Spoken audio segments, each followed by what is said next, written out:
Oh, I can't win. I can't win with these cars. Mainly this one. I cannot seem to win with this car. Okay, so as you can see, it is a beautiful day here in the neighborhood, and yeah, so it was a great opportunity to take this car out. Well, it seems like every time I try this car, something breaks. That's seemingly been the whole content on this car, is breaking it and fixing it. I haven't even had a chance to do anything I want to do to it because I'm always spending money fixing it. But yeah, let me show you what broke this time. It's interesting.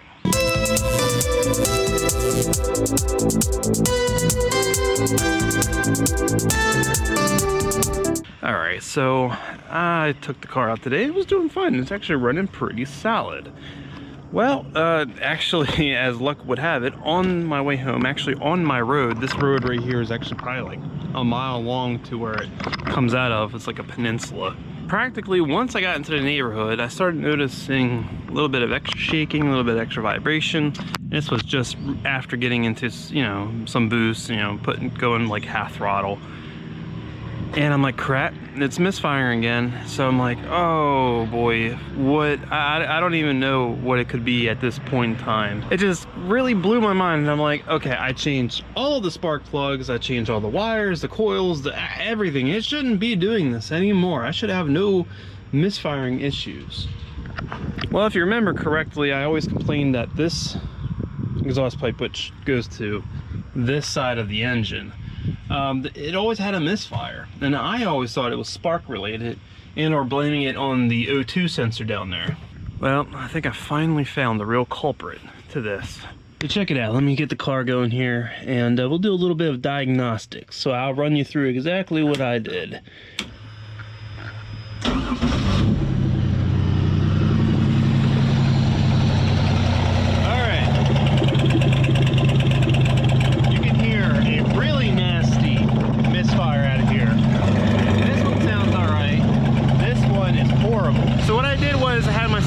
I had a very strong feeling what the problem was, and I started probing each injector. Well, I listened to all of them.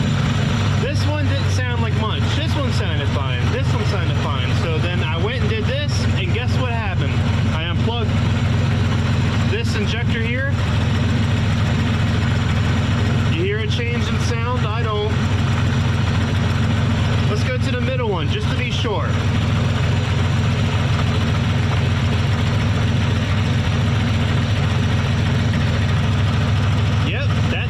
Some.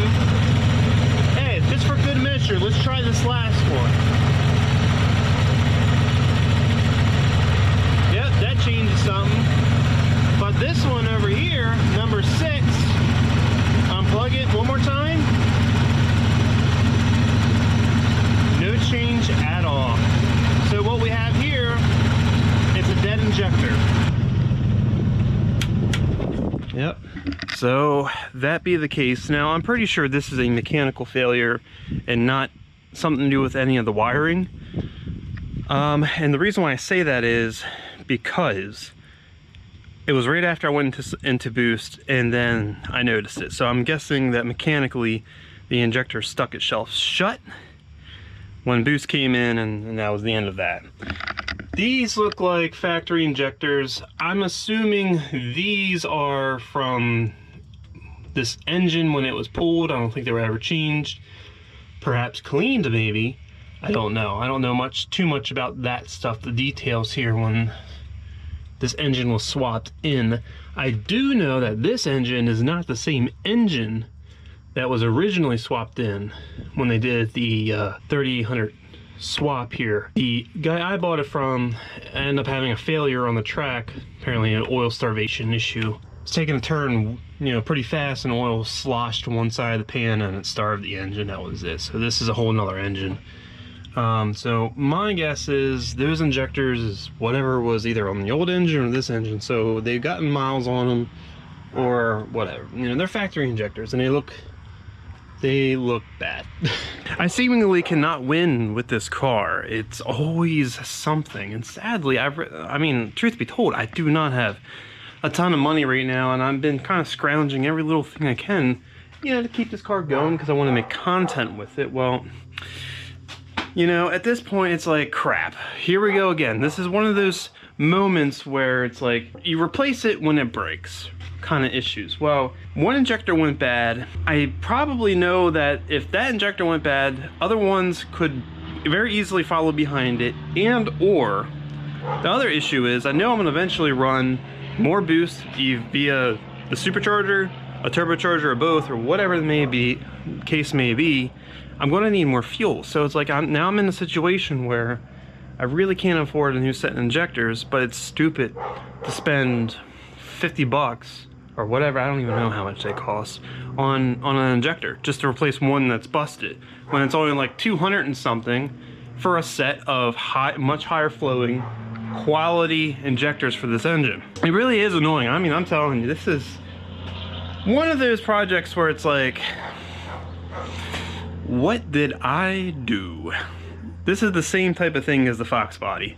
It's giving me all the same type of problems. It's like the one thing after another, fixing just old broken car stuff. The Cobra up until the end was actually doing very well. And wasn't giving me any trouble really at all. A couple annoying things, but for the most part, I drove it, enjoyed it. No, I just kept doing modifications on how it looked. You know, doing different panels and stuff on the fiberglass front end. But this car, holy crap. Yeah, I don't know what to do. Don't know. Part of me says I want to sell it. Part of me says I want to keep it. What the hell? Just Fiero stuff, I guess. I really don't know what to do with this car. You know, I want to keep it. I've already put a lot of work and time into it, and it's just so unique. The attention this car gets is unlike anything I've ever had. And it's, honestly, the chassis has so much potential, and it's such an easy thing to work on. Yeah, so seemingly I don't know what to do, and it sucks when you make content like this. I don't want to make content like depressing, like always something wrong here, can't seem to win. You know, I don't want to do stuff like that. The whole point of this car was making content about going out and racing and having fun, and you know, just enjoying life. That's not what's happening here. But I mean, look, I mean, grand scheme of things, yeah, at least the engine's not blown, right? No, it's, I mean, yeah, I could just suck it up and spend the money and just get one injector in place, and it would be all right. And assuming that the other injectors are not going to fail, you know, anytime. So I don't know. I have to work that out with my financial advisor, aka myself, and see exactly what I should do. Really sucks. But anyway, I mean, I figured I'd just make this video because, hey, it's an update here. It's part of the car's, you know, story here. It's part of the build. So if something happens, well, here's the video on it. It's just, it's always the small annoying stuff. You know what I'm saying? It's just, oh, you know what? Another thing I'm gonna have to figure out. These are not going to work the way I need them to hold this windshield down. Not working out at all. So what I'm probably going to have to do is like what most people do. I'm going to drill into the pinch weld here, and you know, just do holes and then secure them, countersink them down through in there, and it'd be pretty easy. You can get to it, as you can see, very easily right here. Maybe find a way to get some type of, like how these are, you know, they're in those little thread inserts, and put them in here like a helicoil or something. That way I can screw them right in. They'll grab right into the metal, instead of having to worry about undoing a nut on the back of each one of these. But as it is, these fingers are not working out, and it's barely holding the windshield in there. And it's not like it's a real big issue when driving it, but the problem is mainly over here. As you can see, it's barely putting any pressure on the seal there, so it's allowing water to get in, and water puddles up right there. It's one other big issue that needs to be fixed. You know, it's just any time. Here in the winter time, it's really gonna be hard to do anything like that. I don't really have access to the garage like I used to.